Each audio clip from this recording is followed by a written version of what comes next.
Un millionnaire renvoie la nounou devant son fils en fauteuil roulant, mais ce que l'enfant dit le fait regretter et revenir sur sa décision.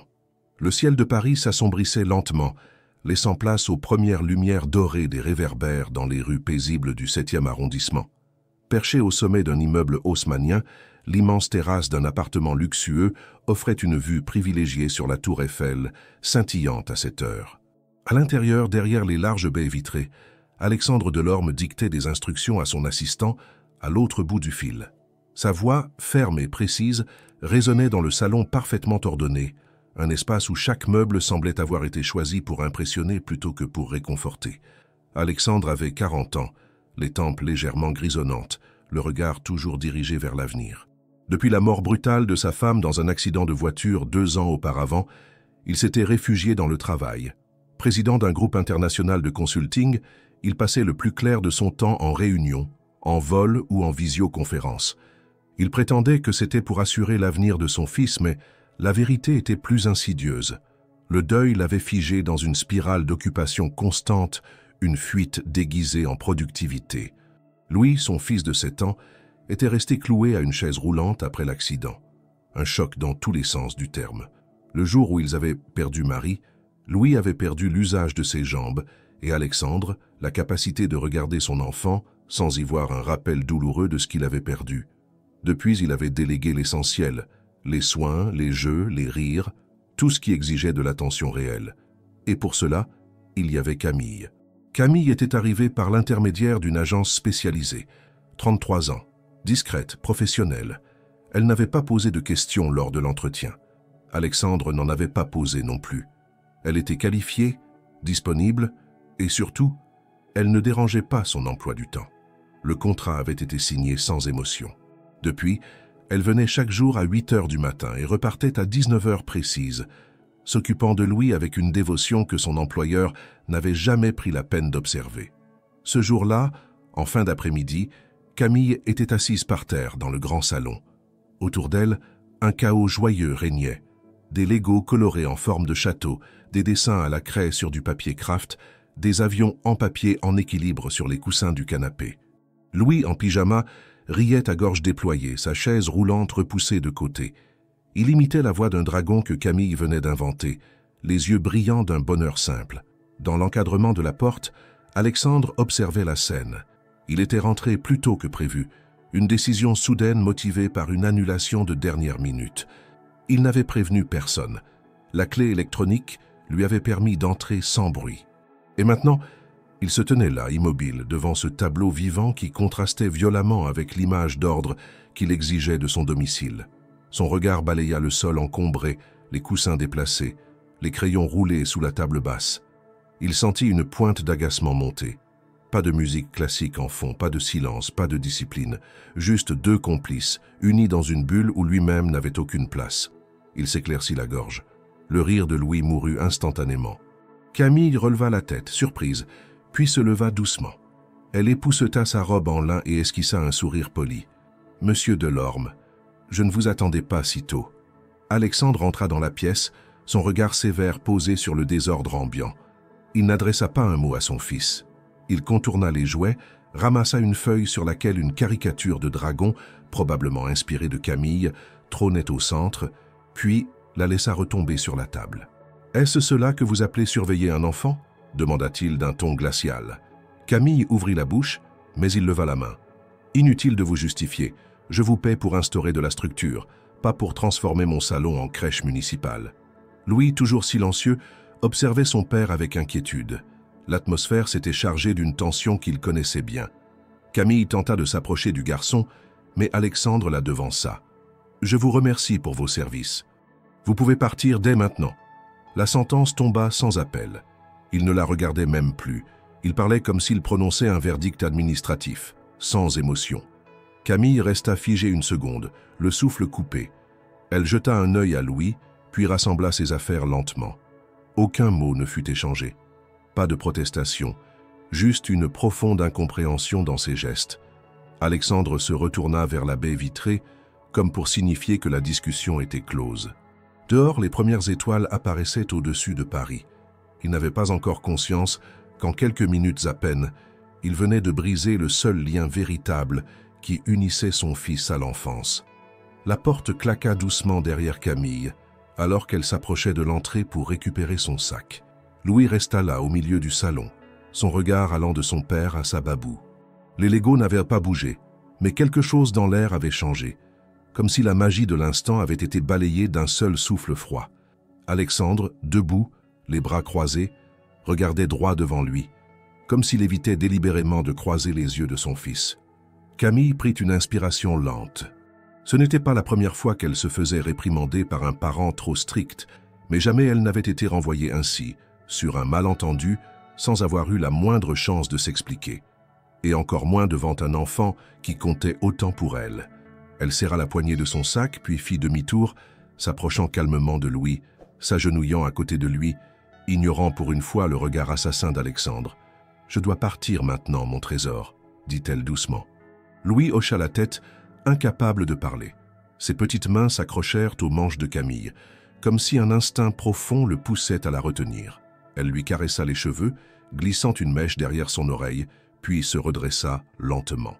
Son regard croisa celui d'Alexandre. Il y avait là une tension brute, non dite, une colère retenue. « Monsieur Delorme, dit-elle d'une voix contrôlée, si vous pouviez me permettre de... » « Je crois avoir été clair, la coupa-t-il d'un ton sec. Elle se figea. Il n'avait même pas levé les yeux vers elle. Le mépris dans sa voix était palpable. Ce n'était pas un désaccord professionnel. C'était une condamnation, un effacement. « Vous me jugez sans connaître ce que nous partageons, tenta-t-elle, cette fois avec plus de fermeté. Il ne s'agit pas seulement d'un emploi. Louis est... mon fils, la coupa-t-il à nouveau, cette fois en haussant légèrement la voix. Et je décide de qui reste et de qui part.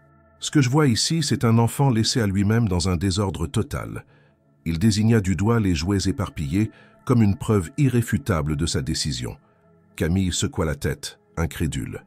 Ce que lui montrait Alexandre, ce n'était pas une maison désorganisée, mais une vie qu'il ne connaissait pas, une complicité qu'il n'avait jamais vue, un monde dont il s'était exclu depuis longtemps.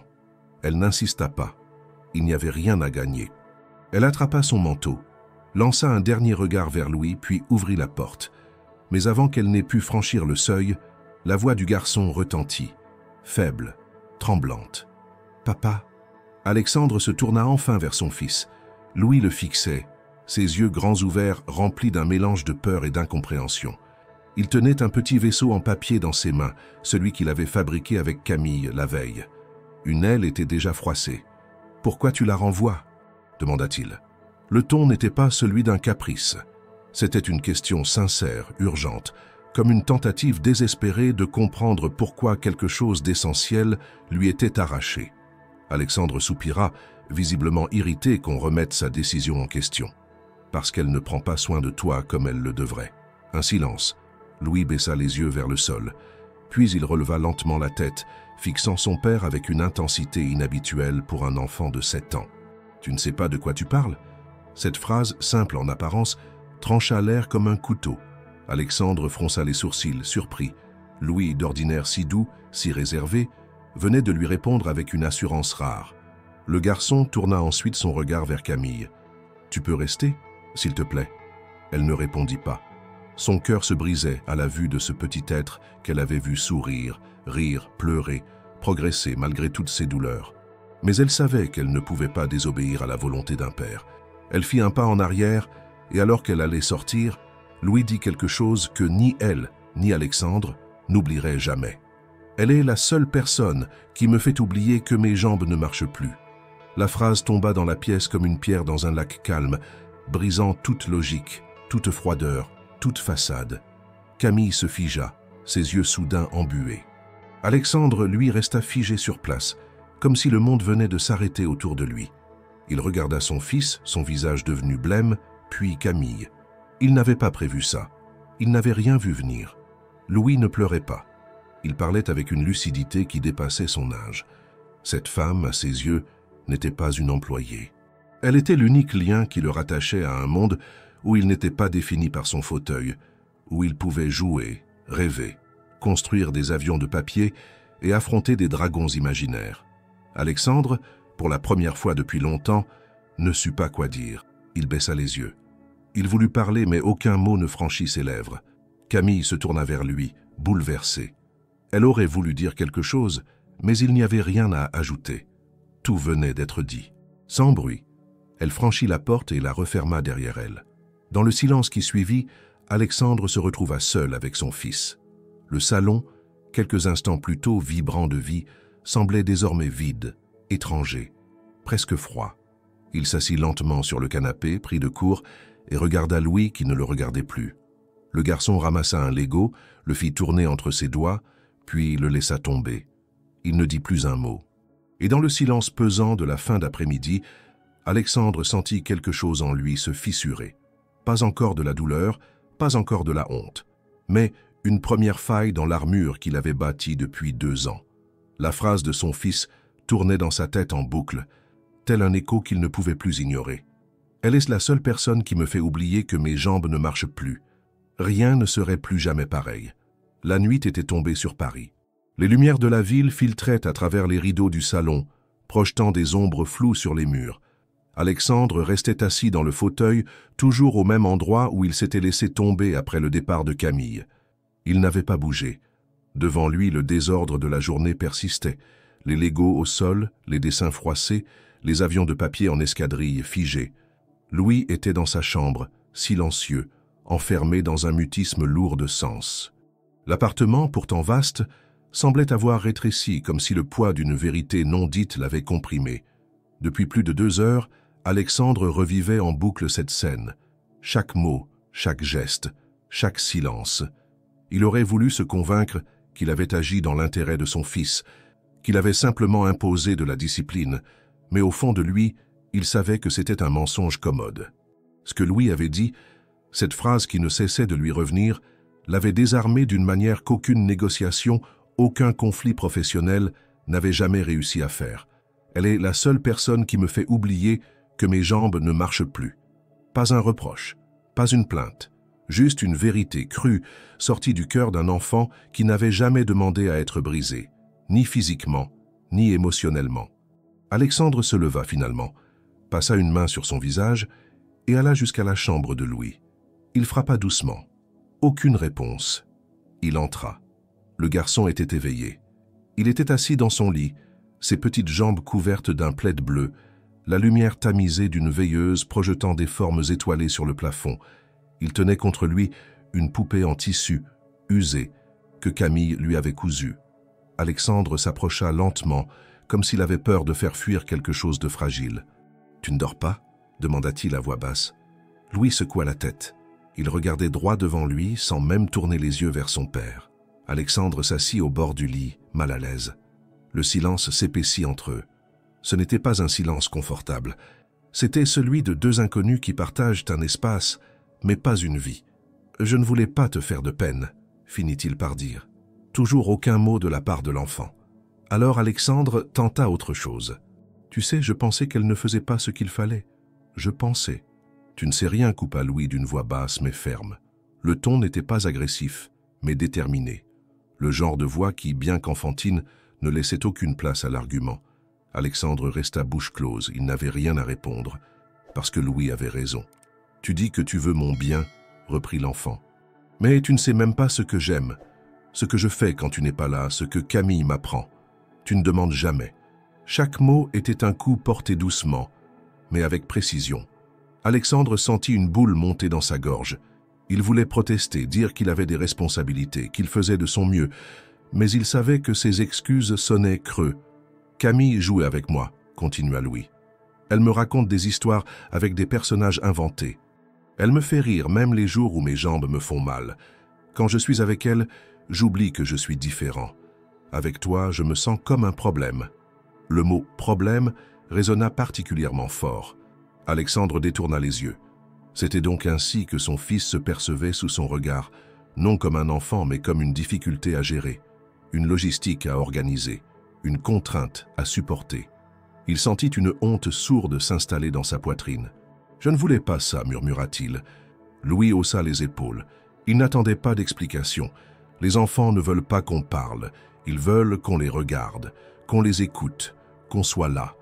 Et dans ce domaine, Alexandre savait qu'il avait échoué. Il resta encore quelques minutes, puis se leva, posa une main sur l'épaule de son fils, un geste hésitant, maladroit, et quitta la pièce. Dans le couloir, il s'arrêta un instant, appuyé contre le mur. La nuit lui semblait longue, trop longue, et la solitude, cette compagne à laquelle il s'était habitué depuis la mort de sa femme, lui paraissait soudain plus étouffante que jamais. Il retourna au salon et s'assit parmi les jouets éparpillés. Il ramassa un Lego, puis un avion de papier. Il déplia ce dernier. Dessiné dessus, à l'intérieur, il y avait un petit message, écrit à la main avec l'écriture maladroite de Louis, « Pour voler loin avec Camille ». Une simple phrase, mais qui disait tout. Ces papiers n'étaient pas des jeux. C'étaient des rêves, des symboles, des échappatoires. Et Alexandre les avait ignorés, tous. Il regarda autour de lui. Sur la table basse, plusieurs feuilles de dessin. Il en prit une, où il reconnut sa propre silhouette, rigide, distante. À côté, Camille et Louis en couleurs vives, souriant, entourés de ballons, de cerfs-volants.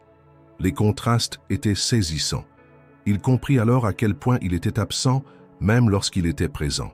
Puis, dans un élan soudain, il alla jusqu'à l'armoire du couloir. Il en sortit une vieille boîte contenant des souvenirs que Marie avait conservés. Des albums, des dessins d'enfance de Louis, des photos. Parmi eux, une vidéo. Il l'inséra dans l'ordinateur. L'image était floue au départ, mais le son était clair. C'est Camille qui filme. Et aujourd'hui, Louis va vous montrer comment il pilote son vaisseau spatial en papier. La voix de Camille, joyeuse, résonna dans la pièce vide. L'écran montrait Louis riant, brandissant un avion de papier comme s'il contrôlait un vrai engin. Il faisait des bruits de moteur avec la bouche, riait, tournoyait sur sa chaise roulante.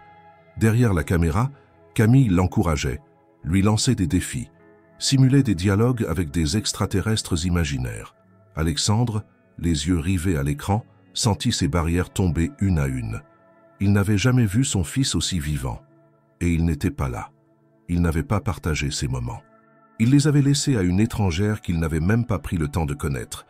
Une étrangère qui, en vérité, connaissait son fils bien mieux que lui. Il éteignit l'ordinateur.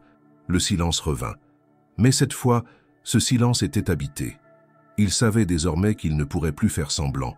Quelque chose en lui avait bougé, non pas par remords ou par devoir, mais par confrontation directe avec la réalité. Louis avait besoin de plus que d'un toit, de soins, de matériel. Il avait besoin d'amour, d'écoute, de présence. Et il l'avait trouvé ailleurs parce que son propre père était absent. Cette nuit-là, Alexandre ne dormit pas. Le lendemain matin, Paris s'éveilla dans une lumière terne, assourdi par un ciel bas. Le bruit lointain des voitures, le claquement régulier des pas sur le trottoir, les voix feutrées des passants, tout semblait appartenir à un monde auquel Alexandre ne participait plus. Il était resté assis dans le canapé du salon, incapable de quitter cette pièce, de s'arracher à ce désordre qui lui renvoyait une vérité plus cruelle que l'ordre impeccable auquel il était habitué. Sa maison avait vécu sans lui. Le café refroidissait dans la tasse posée sur la table basse, à côté du vaisseau en papier. La télévision était allumée sans le son, projetant des images de journaux matinaux qu'il ne regardait pas. Il n'avait pas consulté son téléphone depuis la veille, chose rare pour un homme dont la vie était normalement cadencée par des alertes, des emails, des rappels de réunion. Ce jour-là, il avait annulé tout, sans justification, sans prévenir. Il s'était contenté de répondre aux quelques messages urgents par un laconique « indisponible aujourd'hui ». Il monta lentement les escaliers en bois verni qui menaient à l'étage. À la porte de la chambre de Louis, il s'arrêta un instant, écoutant. Aucun bruit, il frappa doucement. « Louis, tu es réveillé ?» Un silence. Puis, après quelques secondes, une voix lasse, étouffée par l'oreiller. « Oui !» Alexandre entra. Louis était toujours au lit, tourné vers le mur. Il n'avait pas mis sa veste, ni approché son fauteuil. D'habitude, Camille l'aidait dès 8 heures à se préparer, à s'habiller, à faire les exercices de mobilisation que le kinésithérapeute avait recommandés. Ce matin, rien n'avait été fait. L'absence se faisait déjà sentir, dans les gestes, dans le silence, dans l'air figé de la chambre. « Tu veux que je t'aide à te lever ?» proposa Alexandre mal assuré. Louis ne répondit pas immédiatement, puis il tourna lentement la tête. « Ce n'est pas pareil sans elle. » Alexandre hocha la tête. Il ne savait pas comment répondre à cela. parce que c'était vrai, et parce que cela le renvoyait encore une fois à sa propre vacuité. « Tu veux prendre le petit déjeuner ?»« Pas faim. » Il resta quelques secondes encore, puis repartit lentement, refermant la porte à moitié. Dans le couloir, il croisa le reflet de son visage dans le miroir. Cernes profondes, mâchoire crispée, regard vide. Il avait l'air d'un homme vidé, dépouillé de ses certitudes. Et c'était exactement ce qu'il était. Plus tard dans la matinée, ne parvenant à se concentrer sur rien, il retourna au salon. Là, il s'accroupit pour ramasser les dessins que Louis avait laissés traîner. Il les examina un à un. Sur presque tous, Camille apparaissait, parfois en train de pousser le fauteuil, parfois transformée en héroïne de bande dessinée, parfois simplement assise à côté de Louis. Il remarqua que dans la majorité des scènes, il n'y était pas. Ou bien il apparaissait de dos, flou, effacé. Un détail en marge, jamais central. Ce détail frappa plus fort que tout le reste. Il n'était pas un personnage principal dans la vie de son propre fils. Sur un dessin en particulier, il vit une sorte de château en carton avec des drapeaux, des ponts, des fenêtres. Louis et Camille y étaient dessinés en grand, l'air heureux, et au sommet, une banderole disait « Château des secrets de Camille et Louis ». Ce château, il n'en avait jamais entendu parler. Il n'en connaissait ni l'existence, ni la construction. Et pourtant, il semblait être au centre de l'univers du garçon. Alexandre posa la feuille sur la table, avec lenteur. Il se sentait envahi par une sensation qu'il avait soigneusement évitée toutes ces années. La culpabilité. Pas la culpabilité vague, sociétale, abstraite, mais celle qui surgit quand on comprend qu'on a été absent. Non pas par obligation, mais par choix. Il alla jusqu'à l'ordinateur et se connecta à l'agence qui avait fourni les services de Camille. Il ne savait pas ce qu'il cherchait exactement, mais il voulait en savoir plus. Il consulta les fichiers, les évaluations, les mails échangés lors de l'embauche. Il remarqua alors une note dans le profil de Camille. A refusé plusieurs offres à rémunération supérieure pour accompagner un enfant à mobilité réduite. Motif invoqué. Attachement personnel. Il resta figé devant cet écran. Elle aurait pu gagner plus ailleurs, travailler dans des maisons plus faciles, mais elle avait choisi de rester auprès de Louis, par loyauté, par amour. Il ouvrit ensuite les enregistrements de sécurité de l'appartement, ceux que son système sauvegardait automatiquement lorsqu'il était absent. Il n'en avait jamais pris connaissance, les jugeant inutiles, mais cette fois, il lança la lecture. Sur l'écran, une scène banale enregistrée 3 mois plus tôt, Camille et Louis installés au sol, en train de construire une maquette de fusée avec des rouleaux de papier toilette. Camille imitait la voix d'un commandant spatial, tandis que Louis criait les étapes du décollage. Il riait, se corrigeait, s'embrassait sur la joue, puis, dans une autre séquence, elle l'aidait à étirer les jambes, doucement, avec patience, tout en lui racontant une histoire pour détourner son attention de la douleur. Pas une seule fois elle ne montrait d'agacement, pas un mot dur. D'autres séquences défilaient, Camille lisant un livre avec animation, utilisant des peluches comme marionnettes, Camille installant une tente en drap au milieu du salon pour faire un campement arctique, Camille poussant doucement le fauteuil jusqu'au balcon pour que Louis puisse regarder les étoiles. Chacune de ces images le frappait comme une gifle. Il avait été absent de tout cela. Il ne connaissait pas son fils. Il ne savait pas ce qu'il aimait, ce qui le faisait rire, ce qui l'angoissait. Camille, elle, savait. Il arrêta la vidéo, se leva brusquement et fit quelques pas dans la pièce. Le silence de l'appartement, vide de la voix de Camille, de ses chansons, de ses rires, le rendait fou. Louis ne parlait plus. L'espace semblait figé dans un hiver sans fin. Il ne supportait plus ce vide. Pas seulement l'absence de Camille, mais celle de sa propre présence. Il n'était plus un père. Il n'était qu'un homme qui avait payé pour qu'on aime son fils à sa place. Cette idée le foudroya. Ce ne fut pas une décision mûrement réfléchie. Ce ne fut pas une stratégie de réparation. Ce fut un mouvement presque instinctif. Il prit ses clés, enfila son manteau et sortit de l'appartement. Il ne savait pas ce qu'il allait dire. Il ne savait même pas si elle allait le laisser parler. Mais il devait essayer. Il devait aller là où il n'était encore jamais allé, vers la vérité de son propre rôle. L'escalier en colimaçon menant à l'appartement de Louis grinça légèrement sous les pas d'Alexandre. Il venait de revenir, après avoir erré longuement dans les rues de Montmartre, espérant croiser Camille ou rassembler le courage nécessaire pour frapper à sa porte. mais la sonnette n'avait pas été actionnée. Pas encore. Il s'était arrêté devant son immeuble, la gorge serrée, le cœur hésitant, incapable de transformer sa culpabilité en mots tangibles. Il ne voulait pas improviser des excuses. Il savait qu'aucune formulation bien pensée ne suffirait. Il fallait qu'il comprenne d'abord. Et c'est avec ce besoin brûlant de comprendre qu'il était revenu chez lui, déterminé à ouvrir les yeux. À peine entré dans l'appartement, il entendit un bruit étouffé provenant de l'étage. Il gravit les marches 2 à 2, poussa doucement la porte de la chambre de Louis et le trouva recroquevillé au pied de son lit, ses bras enroulés autour d'un petit objet. C'était une poupée en tissu, aux cheveux bruns de fil, au sourire cousu. Alexandre s'agenouilla lentement, remarquant le visage de son fils ravagé par les larmes. Il n'avait pas crié, il n'avait pas hurlé, il avait pleuré en silence, seul, comme si cette tristesse n'était destinée à personne. « Louis, qu'est-ce qui se passe ?» murmura-t-il. Le garçon ne répondit pas tout de suite. Il se contenta de serrer la poupée plus fort contre lui. Alexandre reconnut alors l'objet. Camille l'avait fabriqué à la main pour lui, avec des morceaux de tissu qu'elle avait cousus sur la table de la cuisine.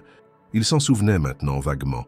Elle lui avait demandé l'autorisation d'utiliser de vieux vêtements, et il avait répondu distraitement, sans écouter vraiment.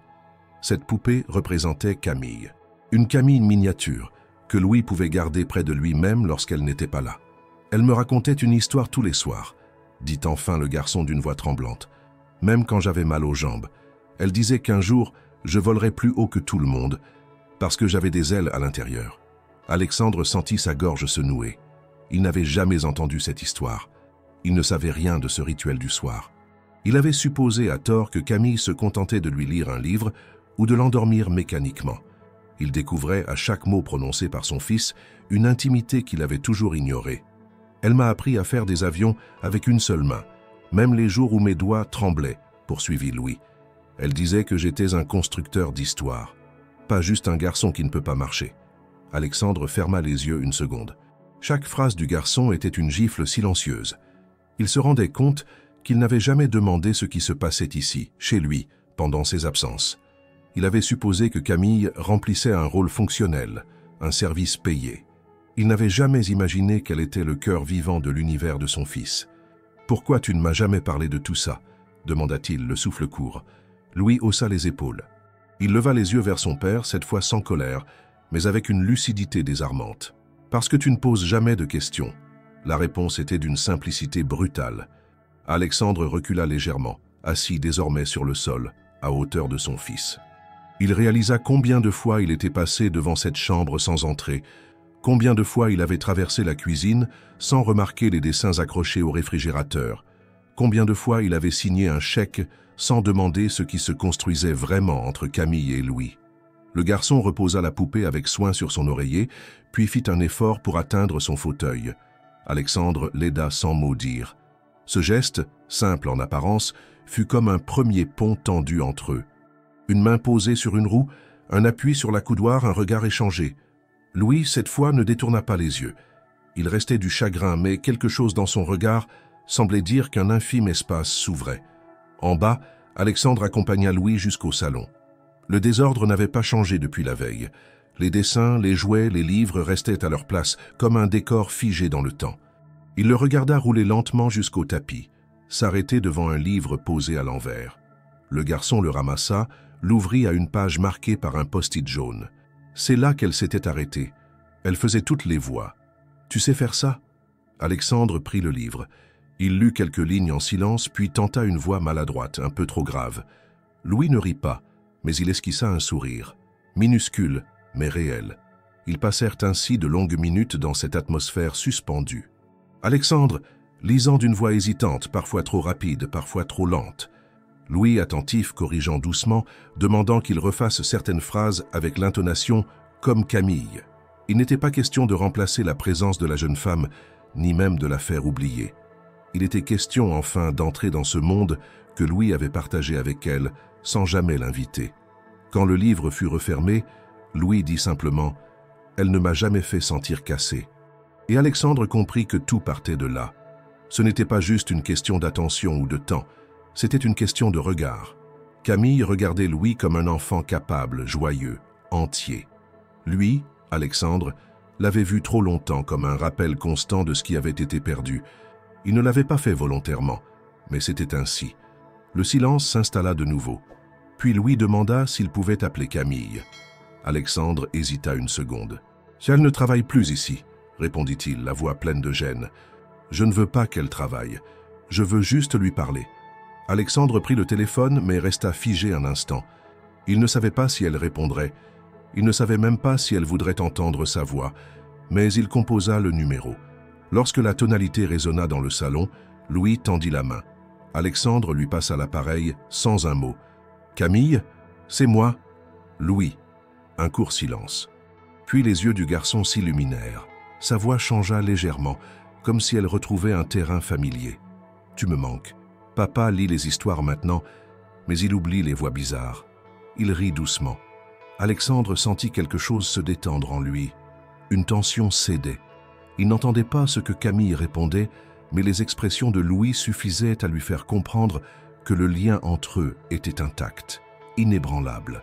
Quand Louis raccrocha, il tendit l'appareil à son père. « Elle a dit qu'elle était surprise que tu l'aies laissée partir comme ça, et que tu n'avais pas compris ce qu'elle faisait ici. » Alexandre acquiesça lentement. Il le reconnaissait désormais. « Elle a raison. » Louis le regarda un moment, puis dit simplement « Alors va lui dire. » Alexandre ne prit pas le métro, ni un taxi. Il marcha. Le long des rues étroites de Montmartre, ses pas résonnaient sur les pavés humides, mais il n'y prêtait aucune attention. Il connaissait l'adresse de Camille grâce au dossier de l'agence, un fichier qu'il avait à peine lu lors de l'embauche. À l'époque, cette information lui avait semblé anodine, administrative. Aujourd'hui, elle représentait la destination d'une vérité qu'il ne pouvait plus ignorer. Il n'avait pas dormi. Il n'avait pas changé de chemise. Rien ne comptait à ce moment précis, sauf cette envie de comprendre, de rattraper, de parler autrement que comme un employeur distant. Arrivé devant l'immeuble, il resta quelques minutes planté sur le trottoir, le regard fixé sur l'interphone. Un immeuble ancien aux volets bleus, où chaque fenêtre semblait raconter une vie modeste mais habitée. Il appuya sur le bouton. Une voix se fit entendre. « Oui ?» Il reconnut immédiatement sa voix. Elle n'était ni hostile, ni surprise. Simplement calme, comme si elle attendait depuis longtemps sans l'espérer. « C'est moi, Alexandre. » Un court silence, puis 5e étage, sans ascenseur. Il gravit les marches, une à une. Il arrivait essoufflé, mais pas seulement par l'effort physique. Il sentit sa gorge se resserrer à mesure qu'il approchait de la porte. Camille l'ouvrit avant qu'il ne puisse frapper. Elle portait un pull gris trop large, les cheveux attachés, le regard fatigué mais direct. « Entrez », dit-elle sans sourciller. L'appartement était petit, rangé, lumineux malgré sa simplicité. Quelques plantes sur le rebord de la fenêtre, une pile de livres pour enfants sur une étagère, un tapis tissé à la main au milieu de la pièce. L'endroit sentait le café et la cire. Il s'assit sur la chaise qu'elle lui indiqua, tandis qu'elle s'installait en face, les bras croisés en attente. « Je suis venu pour comprendre, et pour m'excuser, » dit-il. Elle haussa les sourcils. « Vous êtes venu pour réparer une faute ou pour apaiser votre conscience ?» Alexandre ne répondit pas tout de suite. Il baissa les yeux, prit le temps d'écouter la question dans sa propre tête. Elle ne cherchait pas à l'humilier, seulement à savoir s'il était prêt à aller au fond des choses.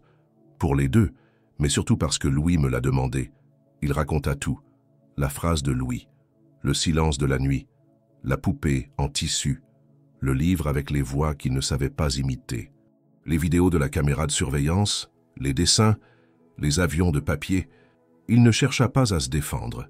Il raconta comme un homme qui découvre un monde caché à l'intérieur de sa propre maison. Camille l'écouta sans l'interrompre, les doigts serrés sur une tasse de thé. Quand il termina, elle resta silencieuse, le regard fixe.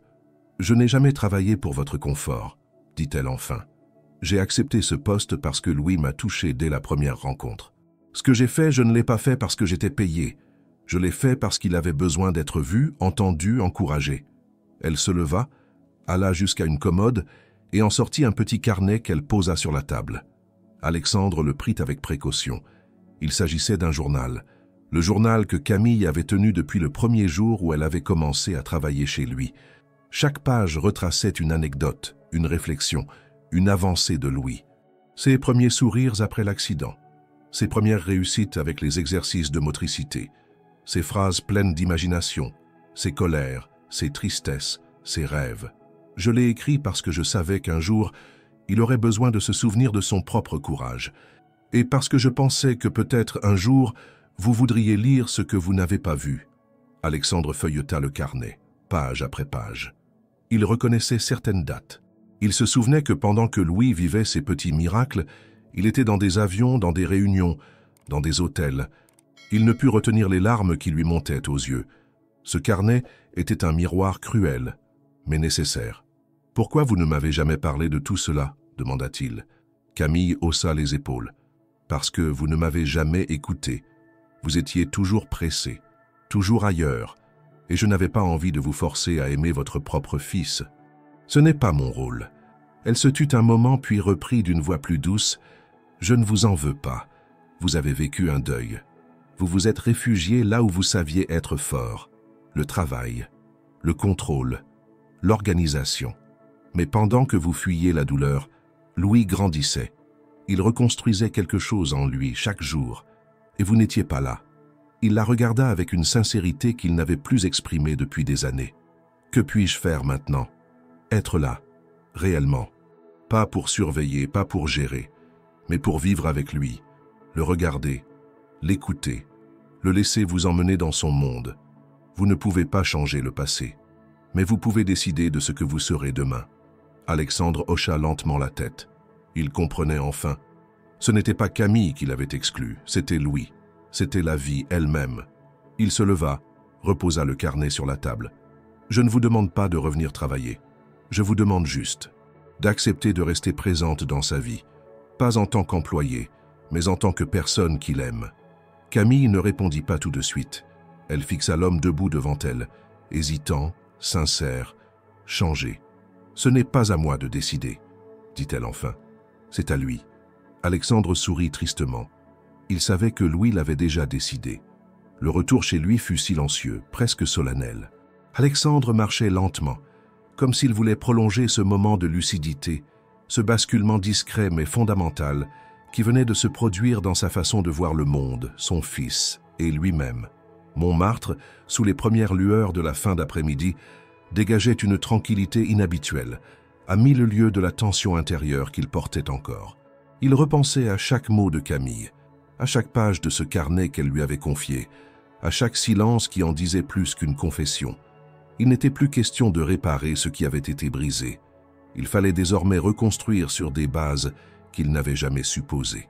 Quand il franchit la porte de l'appartement, Louis était dans le salon, le regard perdu vers la fenêtre. Il ne se retourna pas tout de suite.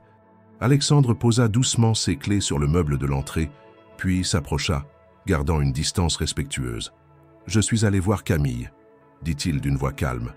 Le garçon tourna la tête. Il n'exprima rien, ni soulagement, ni hostilité. Seulement une curiosité retenue, comme s'il attendait de voir ce qui viendrait après. « Elle t'a dit quelque chose ?»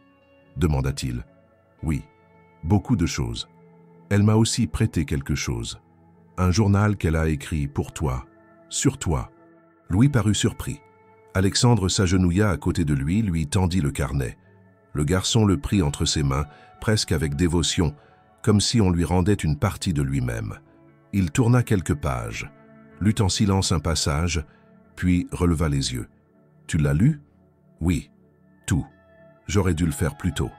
J'aurais dû être là plus tôt. » Louis ferma le carnet et le posa sur ses genoux. « Et maintenant ?» La question était simple, mais elle contenait un monde. Alexandre inspira profondément. Il n'avait pas de discours préparé, pas de réponse parfaite. Il n'en avait plus besoin. « Maintenant, je vais commencer à faire ce que j'aurais dû faire depuis longtemps. Être ton père, être présent.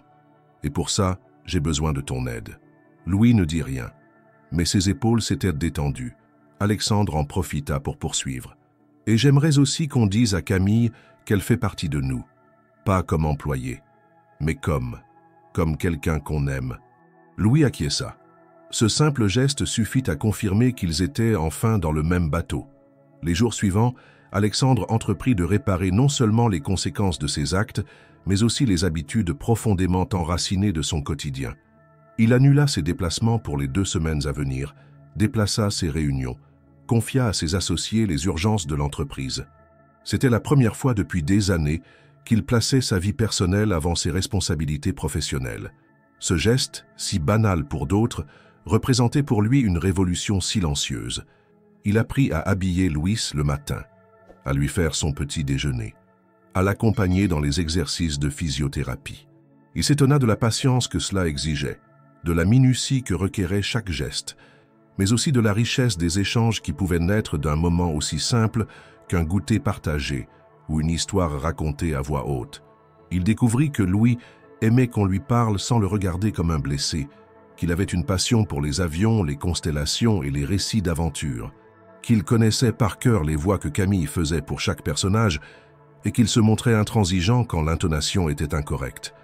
Il découvrit aussi qu'il avait un humour acéré, une sensibilité à fleur de peau et une capacité d'imagination sans bornes. Chaque jour, Alexandre apprenait, non pas à être un héros ou un sauveur, mais simplement à être là, à partager, à vivre au rythme de son fils. Puis vint l'idée, une idée simple, mais qui germa avec une évidence. Il décida d'organiser une surprise, pas une grande fête, pas un événement bruyant, quelque chose d'intime, de sincère, un geste, un remerciement. Il demanda à Louis quel était son endroit préféré à Paris.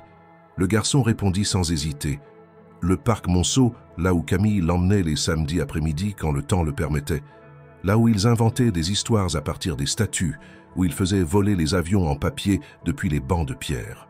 Le plan se mit en place discrètement. Alexandre demanda à Camille, par message, si elle accepterait de le retrouver au parc pour discuter. Elle mit du temps à répondre, mais finit par accepter, sans poser de questions. Il ne voulait pas en dire trop. Il voulait qu'elle découvre par elle-même. Le jour venu, le soleil était de retour. Une lumière dorée baignait les allées du parc. Alexandre installa une couverture sur l'herbe, près d'un arbre où Louis et Camille avaient l'habitude de s'asseoir.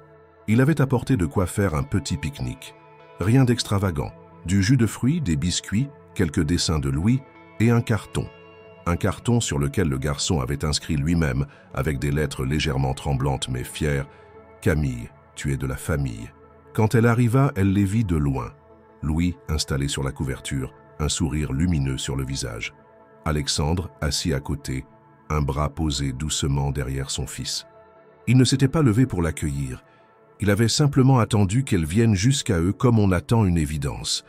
Camille s'arrêta à quelques pas, le souffle coupé. Ce n'était pas une mise en scène, c'était une déclaration silencieuse, un moment vrai. Elle avança, les yeux humides, et s'assit entre eux sans un mot. Alexandre lui tendit une part de gâteau. Louis prit sa main. « Tu m'as manqué ». Elle caressa ses cheveux, doucement, et répondit « Toi aussi ». Ils restèrent ainsi à trois, dans ce coin de verdure au cœur de Paris, comme une famille qui ne se définit plus par les liens du sang, mais par ceux du cœur. Le lendemain de leur pique-nique au parc Monceau, l'ambiance dans l'appartement avait changé. Il y avait dans l'air une légèreté que ni Alexandre ni Louis n'avaient ressentie depuis longtemps. Le salon, bien qu'encore encombré de jouets et de dessins, semblait respirer autrement. Louis riait un peu plus. Il s'animait lors des histoires du soir, même si Alexandre continuait de buter sur les voix. Il parlait davantage à son père, posait des questions, corrigeait ses erreurs, racontait des anecdotes sur Camille, sans cette douleur sourde qu'il portait auparavant. Ce matin-là, Alexandre décida qu'il était temps d'aller plus loin. Il ne voulait pas seulement que Camille fasse partie de leur vie, il voulait qu'elle revienne, réellement. Non comme simple présence symbolique, mais comme figure active du quotidien de Louis. Il ne s'agissait plus de réparer une faute, mais de reconnaître un besoin. Le besoin pour Louis d'avoir à ses côtés quelqu'un qui l'aimait inconditionnellement, et le besoin pour lui, Alexandre, d'être assez humble pour admettre qu'il ne pouvait pas tout faire seul. Il envoya un message à Camille. Pas un long discours, juste une proposition honnête. « Je voudrais vous parler à propos de Louis ». Elle accepta de le voir, à condition que la rencontre se fasse dans un lieu neutre.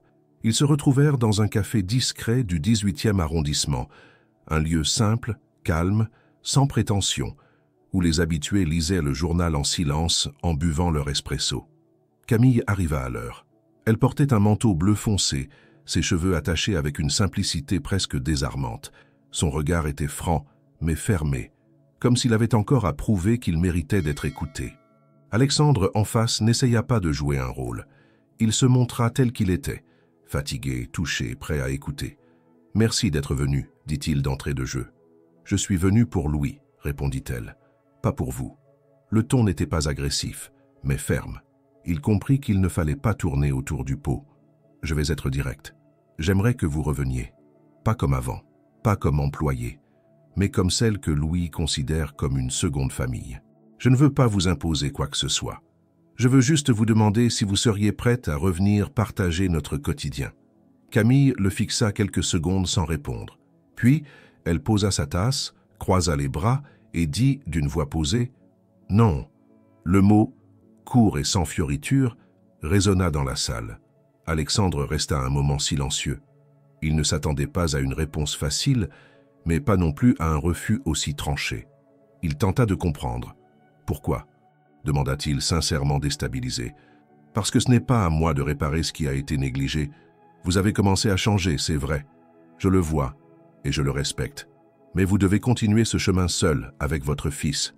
Vous devez apprendre à vivre cette relation sans moi comme intermédiaire. Parce que pendant 2 ans, vous avez été absent et j'ai tout porté seul. Par choix au début. Mais ensuite, par défaut. » Elle marqua une pause, puis reprit. « Louis a besoin d'un père, pas d'une béquille émotionnelle. Et moi, j'ai besoin d'être respecté pour ce que je suis, pas juste pour ce que je peux apporter. Ce n'est pas parce qu'il m'aime que je dois revenir. Ce n'est pas parce que vous avez compris votre erreur que je dois m'effacer dans votre nouveau modèle. » Alexandre baissa les yeux. Il comprenait. Camille parlait avec lucidité, avec la maturité de quelqu'un qui avait beaucoup donné sans jamais réclamer. Il se sentit petit, mais pas écrasé, humble. « Alors, que proposez-vous » demanda-t-il après un moment. « Que vous continuiez comme vous avez commencé, que vous soyez là, que vous soyez présent, impliqué, curieux, que vous fassiez les voix ridicules, que vous lisiez les histoires, que vous supportiez les cris, les silences, les pleurs, que vous soyez père, vraiment. Moi, je resterai proche, je ne suis pas loin, mais je ne veux pas redevenir ce mur sur lequel vous vous reposiez. » Ils se quittèrent sans animosité, juste avec une distance respectueuse. Alexandre rentra chez lui, songeur. Louis, en le voyant revenir seul, comprit immédiatement. Elle a dit non, elle a dit qu'on devait apprendre à être une famille sans elle. Louis détourna le regard. Son visage se ferma un instant, puis il dit « Est-ce qu'elle a dit qu'elle ne nous aimait plus ?»« Non, elle a dit qu'elle nous aime assez pour ne pas nous empêcher d'apprendre à être ensemble. » Le garçon resta silencieux. Le soir, il ne demanda pas d'histoire. Il ne demanda rien. Il alla se coucher plus tôt que d'habitude. Alexandre resta longtemps dans le salon, pensif. Le refus de Camille n'était pas une punition. C'était une épreuve nécessaire. Il devait affronter cette solitude passagère pour qu'elle ne devienne plus jamais un abîme. Les jours suivants furent lourds. Louis se referma légèrement. Il n'exprimait plus aussi librement ses pensées. Les repas se faisaient en silence. Les jeux étaient plus courts. La télévision plus présente. La chaise roulante semblait plus lourde. Alexandre redoubla d'efforts, mais il sentait que quelque chose manquait. Pas Camille en elle-même, mais l'équilibre qu'elle représentait. Il décida de ne pas forcer, de ne pas insister. Il s'en tenait à ce que Camille avait dit. Être père, même quand c'est difficile, même quand on est tenté de se faire remplacer. Il continua de lire les histoires, même si Louis semblait absent. Il continua les exercices, même si le garçon rechignait. Il resta patient, disponible, ouvert. Un soir, alors qu'il rangeait le salon, Alexandre trouva un petit papier plié dans le coin du canapé. C'était un dessin de Louis, un avion, encore un. Mais cette fois, il y avait 3 personnages dedans, lui-même, Louis et Camille. Ils souriaient, ils volaient ensemble. Mais la main qui dessinait tenait les commandes. C'était la sienne. Ce dessin fut une révélation. Louis n'avait pas fermé la porte. Il attendait qu'Alexandre prenne sa place, pas que Camille la reprenne. Alexandre, à cet instant, sut que ce refus, loin d'être un mur, était une chance. Une chance de construire quelque chose de solide, sans dépendance. Une chance de devenir un père, non par procuration, mais par choix. Les jours s'étiraient avec une lenteur pesante, rythmée par les gestes mécaniques du quotidien. Dans l'appartement d'Alexandre Delorme, le silence était devenu un membre invisible de la famille, occupant les recoins que les mots ne parvenaient plus à atteindre. Louis, plus discret que jamais, ne manifestait ni colère ni tristesse, mais une forme de retrait que son père commençait à reconnaître comme un mécanisme de défense. Alexandre, de son côté, s'efforçait. Il faisait tout ce qu'on attendait d'un père, préparer les repas, aider à l'habillage, assister aux séances de kinésithérapie, lire des histoires. Mais il sentait que ce n'était pas suffisant, parce qu'il faisait encore les choses pour son fils, et non avec lui. Un matin, alors qu'il s'apprêtait à ranger la cuisine, Alexandre s'arrêta devant un vieux magnétophone posé sur une étagère. Il ne se souvenait plus qui l'avait apporté, ni même pourquoi il se trouvait là. Il appuya sur le bouton de lecture par curiosité. Une voix familière jaillit des haut-parleurs. Camille. Elle racontait une histoire à Louis, inventée de toutes pièces, avec des personnages absurdes, une princesse qui volait sur un homard géant, un dragon végétarien et un royaume gouverné par des enfants. La voix de Louis éclatait de rire en arrière-plan. Alexandre se figea. Ce n'était pas juste une histoire, c'était un instant de vie, une bulle de complicité, une trace sonore de tout ce qu'il n'avait pas su créer. Ce jour-là, il décida de ne plus seulement tenter de remplacer Camille. Il comprit qu'il ne s'agissait pas de devenir comme elle, mais de devenir lui-même un père à part entière, avec ses maladresses, ses limites, mais aussi avec sa propre manière d'aimer et d'accompagner. Il rangea le magnétophone, prit une feuille et alla trouver Louis qui dessinait seul dans sa chambre. « Et si on écrivait notre propre histoire ?» proposa-t-il. Le garçon haussa les épaules. « Tu veux dire une vraie histoire ?»« Oui, une qu'on invente à deux, pas une qu'on lit dans un livre. » Louis parut réfléchir un moment, puis accepta. Alexandre s'installa à côté de lui et tous deux commencèrent à jeter des idées sur le papier. C'était confus, drôle, parfois complètement absurde. Un garçon à roulettes qui construisait une fusée en chocolat, un chien qui parlait en chantant, un cratère lunaire rempli de gelée. Pour la première fois depuis longtemps, Louis riait sans retenue et Alexandre riait avec lui. Pas à côté, ensemble. Cette histoire, ils continuèrent à l'écrire pendant plusieurs jours. Chaque soir, une nouvelle scène, un nouveau personnage. Alexandre s'autorisait à être ridicule. Il essayait des voix improbables, dessinait mal, proposait des idées que Louis rejetait parfois en riant. Il n'était plus dans un rapport d'autorité ou de responsabilité. Il partageait un espace, une création. Un après-midi, alors qu'ils étaient installés sur le tapis du salon, Louis posa brusquement son crayon. « Tu sais, Camille faisait toujours des voix très bizarres. » Alexandre sourit. « Je sais. Et toi, tu trouves que je fais bien les voix bizarres ?» Louis haussa les épaules. « Tu fais des voix pas pareilles. Mais c'est pas grave. Ce pas grave valait plus qu'un compliment. C'était une forme d'acceptation. » Louis reconnaissait que son père était différent, imparfait, mais qu'il était là et que cela comptait. Alexandre le sentit profondément. Ce moment-là, ce petit échange anodin, avait plus de poids que des jours entiers passés à tenter de bien faire. Le week-end arriva. Alexandre proposa une sortie. Pas une activité pensée pour stimuler son fils ou remplir le temps. Juste une envie, se promener dans un parc comme Camille le faisait avant. Louis accepta. Ils prirent un taxi, se rendirent dans un jardin qu'Alexandre ne connaissait même pas, mais que Louis aimait pour ses chemins tortueux et ses petites collines. Il y avait là un vieux kiosque, des bancs en bois usés, des arbres centenaires qui formaient une voûte naturelle. Ils s'arrêtèrent près d'un petit étang. Alexandre sortit de son sac une feuille pliée. Leur histoire. Il la déplia, la posa sur ses genoux. « Tu veux que je lise le dernier passage ?» Louis hocha la tête. Alexandre lut cette fois avec assurance, avec une voix plus libre, plus vivante. Il n'imitait plus Camille. Il était lui-même. Louis écoutait attentivement. À la fin, il dit simplement « C'était bien ». Puis il ajouta, après une courte pause, « Tu peux être drôle toi aussi, pas comme Camille, mais drôle quand même. » Alexandre éclata de rire.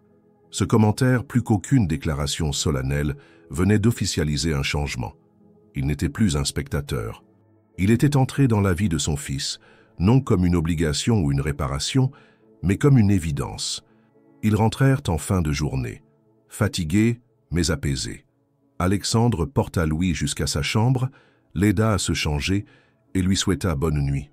Avant de sortir, il l'entendit murmurer « Tu sais, je t'aime bien, papa. » Il s'arrêta.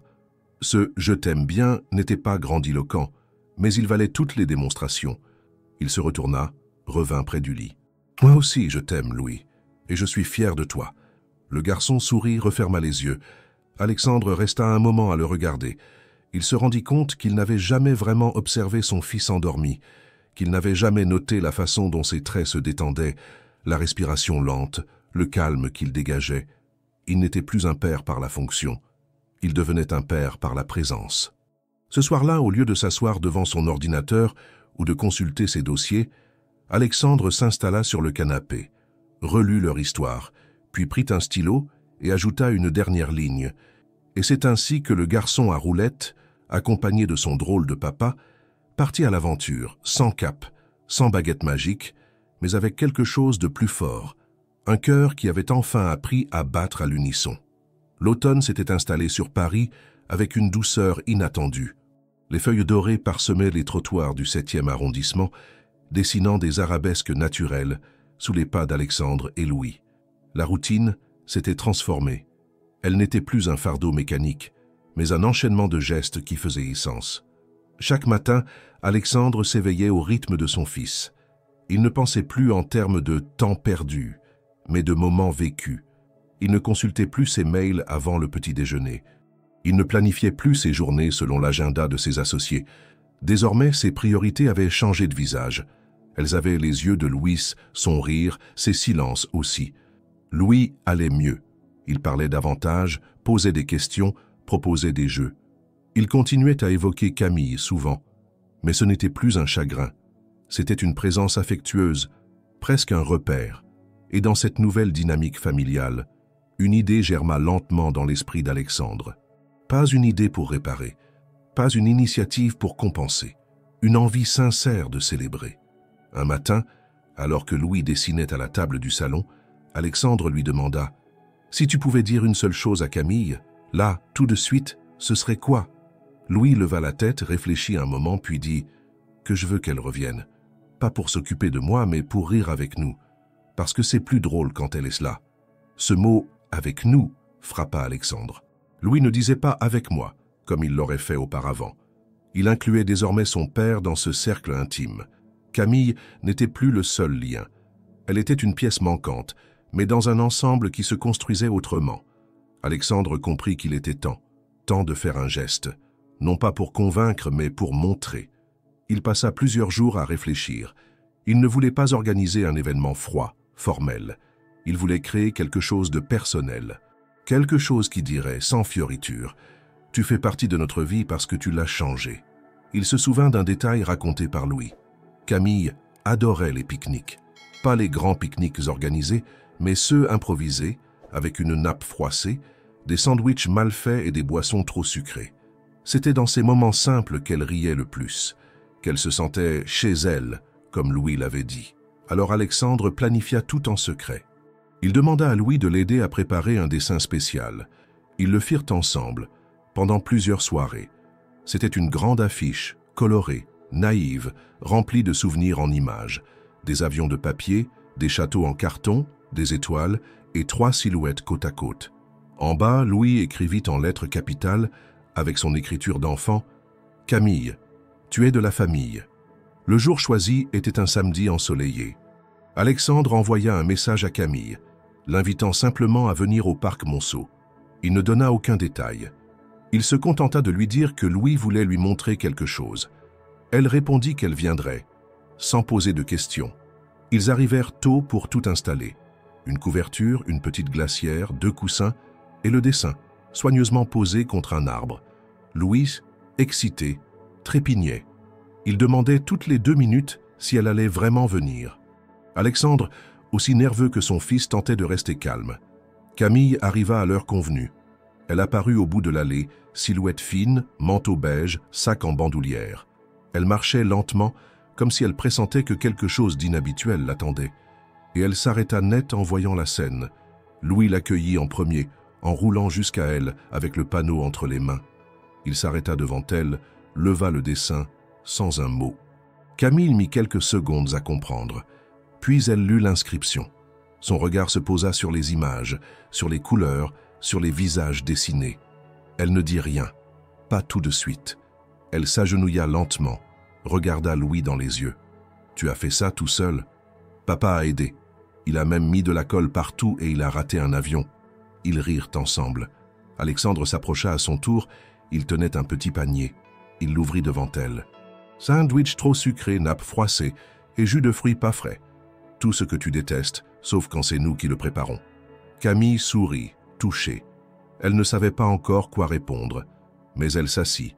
Elle prit place sur la couverture, comme si c'était la chose la plus naturelle au monde. « On n'a pas fait ça pour te convaincre, » dit Alexandre. « On voulait juste te dire merci, pour tout ce que tu as donné, pour tout ce que tu es encore, même quand tu n'es pas là. »« Tu me manques, » ajouta Louis.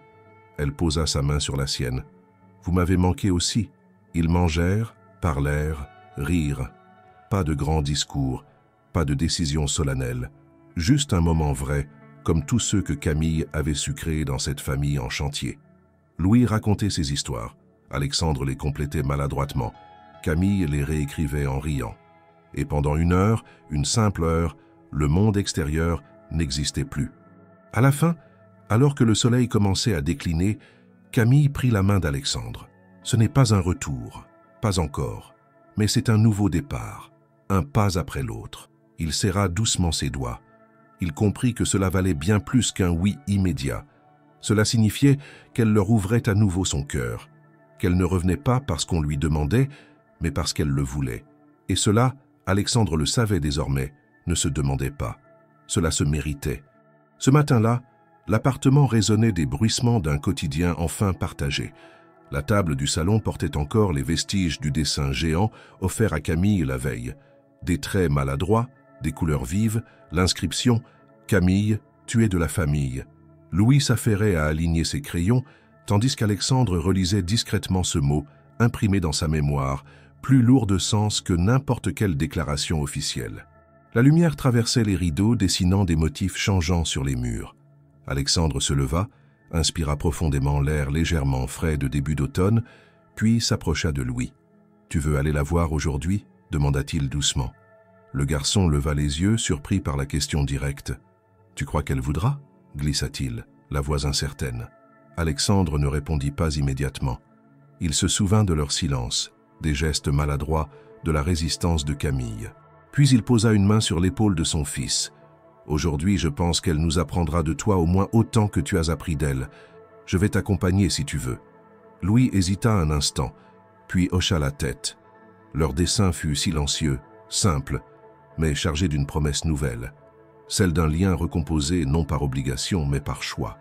Ils préparèrent un petit carnet, mit le dessin à l'intérieur, accompagné d'un mot qu'Alexandre prit soin d'écrire. « Nous aimerions partager un moment avec toi, comme autrefois. Pas besoin d'embellissement, pas de rappel du passé, juste un vouloir présent. » Leurs pas les menèrent vers le quartier de Camille. Chaque rue semblait plus claire, moins menaçante. Alexandre marchait droit, le cœur battant, comme si chaque pavé confirmait qu'il n'était plus étranger à la vie de son fils. Louis avançait à ses côtés, déterminé, l'affirmation silencieuse qu'il était prêt à redevenir enfant et que son père était prêt à devenir père. Quand ils arrivèrent devant l'immeuble, la main d'Alexandre tremblait légèrement. Mais Louis lui attrapa le poignet. Ils montèrent ensemble au 5e étage. Alexandre appuya sur le bouton, leurs yeux se croisèrent dans le reflet du poussoir et il sut que tout était possible. Camille ouvrit la porte.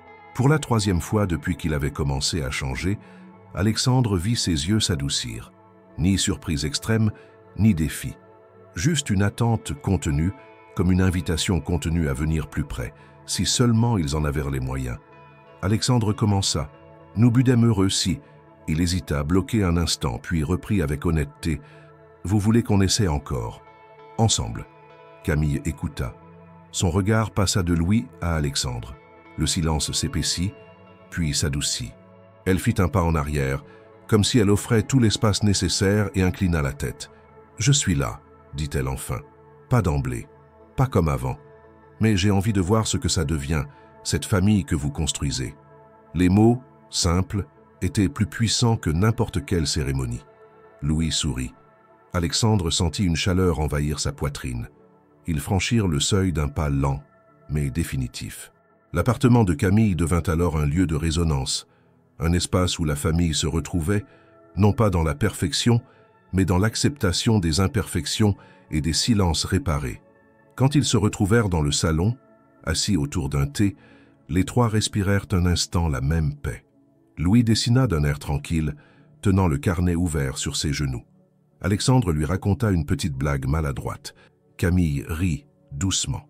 Ce jour-là, rien ne changea de façon spectaculaire, mais tout changea dans leur regard. Et dans ce silence accueillant, ils comprirent que la famille était désormais une création à trois cœurs, fragile, vivante et sincère.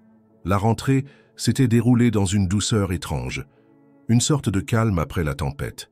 La maison, désormais vivante, reflétait les métamorphoses de ses habitants. Louis reprenait l'école avec un enthousiasme réservé. Il souriait plus souvent, regardait son père quand il expliquait un devoir, partageait un petit déjeuner en commentant la météo, comme s'il découvrait la compagnie d'un homme qu'il habitait depuis toujours, mais qu'il ne connaissait qu'à peine. Un dimanche matin, après un réveil sans empressement, Alexandre entra dans la chambre de son fils avec 2 tasses de chocolat chaud. Il s'assit sur le bord du lit, l'observa se redresser, puis lui tendit la 2e tasse. « J'ai une idée, dit-il. Rien d'extraordinaire, juste. Tu sais quoi? Je me suis dit qu'on pourrait inventer un rituel. Quelque chose rien qu'à nous. » Louis le regarda, intrigué. « Un rituel? » ?»« Oui, une habitude qu'on ferait tous les deux. Tu vois, un moment régulier où on se retrouve et on fait quelque chose ensemble. » Le garçon réfléchit un instant. « Comme les histoires du soir, mais juste pour nous ?» Alexandre hocha la tête. « Exactement. Seulement que tu choisis ce qu'on fait. Que ce soit dessiner, lire, raconter des histoires, même construire des trucs. Et moi je viens, je participe, je ris ou je rate, mais je suis là. » Un sourire timide apparut sur le visage de Louis. « Ça me plairait bien. » Ce premier accord fut décisif. Ils décidèrent que chaque mercredi après l'école serait leur moment. Pas un rendez-vous planifié dans un agenda professionnel, mais une pause sacrée dans laquelle leur relation se tisserait. Le premier mercredi, ils montèrent un puzzle compliqué. Un ciel étoilé rempli d'étoiles, de planètes inconnues. Louis chantait, Alexandre tâtonnait, construisant maladroitement un morceau, puis corrigeant le suivant sous le regard encourageant de son fils. Petit à petit, ce rituel apporta une nouvelle cadence à leur vie. Les mercredis devinrent un échange, un lieu de confiance, un espace où Louis pouvait parler des choses qu'il ne disait pas en présence de Camille, des tensions de l'école, des rêves de voyage, de ce qu'il voulait devenir, et parfois même de sa tristesse d'être différent. Alexandre apprit que son fils n'avait pas seulement besoin d'un père, il avait besoin d'un père qui l'écoutait, sans chercher à réparer ou à organiser, juste écouter. Puis vinrent les dimanches improvisés, avec le rituel du chocolat chaud, où chaque semaine Louis proposait une activité nouvelle. Un mot à apprendre en anglais, un dessin collectif, une projection impromptue d'images célestes sur le plafond. Alexandre, parfois désorienté, s'adaptait, apprenait à lâcher prise, et contre toute attente, il découvrit le bonheur contenu dans les instants simples. Un mois après, un mercredi, Louis lui tendit un papier plié. Alexandre y lutte. « Papa, merci d'être là. » 2 simples phrases d'enfants écrites derrière un dessin. Un cœur, leur rituel, et un avion en papier qui volait vers 3 silhouettes. Louis, lui et Camille. L'émotion l'étreignit. Il sentit que leur famille était devenue un récit à 3 voix, vivant, fragile, mais soudé par un respect retrouvé. Le soir, tandis qu'il lisait au chevet de Louis, il réalisa qu'il n'était plus ce père absent, occupé, effacé. Il était père, entièrement. Avec ses maladresses et ses hésitations, mais engagé, vivant, présent. Et surtout, il apprenait, non pas à se substituer, mais à partager, à bâtir un lien unique, sans prétention, fondé sur l'amour qui ne s'impose pas, mais se vit chaque jour. Ce soir-là, alors que Louis s'endormait, il murmura « Ce soir, j'ai aimé être avec toi ». Alexandre sourit, cachant ses larmes. Il comprit que cette phrase valait 1000 déclarations. Car le plus beau, c'est que son fils l'avait dit sans qu'on lui demande, juste parce qu'il le ressentait. Le jour tant attendu arriva, drapé d'une lumière douce qui s'infiltrait dans les grandes fenêtres de l'école primaire. Le jardin de l'établissement était animé, rempli de parents, d'enfants et de murmures excités. C'était le moment où Louis allait monter sur scène, devant ses camarades, ses professeurs et ses parents. Alexandre avait décidé de le soutenir pleinement. Il était arrivé tôt, s'était noyé dans la foule pour laisser à Louis le temps de se préparer. Lorsque le garçon sortit du bâtiment, poussé lentement dans sa chaise roulante, Tout en tenant la main de Camille, le monde sembla s'arrêter un instant pour Alexandre.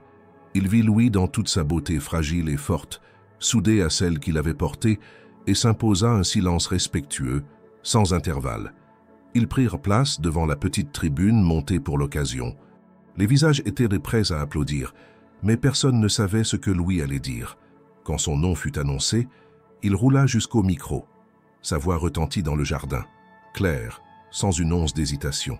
« Bonjour, je m'appelle Louis », commença-t-il. « Cette année, j'ai découvert que la famille n'est pas seulement celle avec qui on partage le même nom. Ma famille, c'est mon papa, qui a appris à jouer, à écouter, à partager. Et c'est Camille, qui n'a jamais oublié que je suis un enfant avant tout, pas seulement un garçon en fauteuil. » Il regarda Alexandre. Celui-ci sentit ses paupières trembler.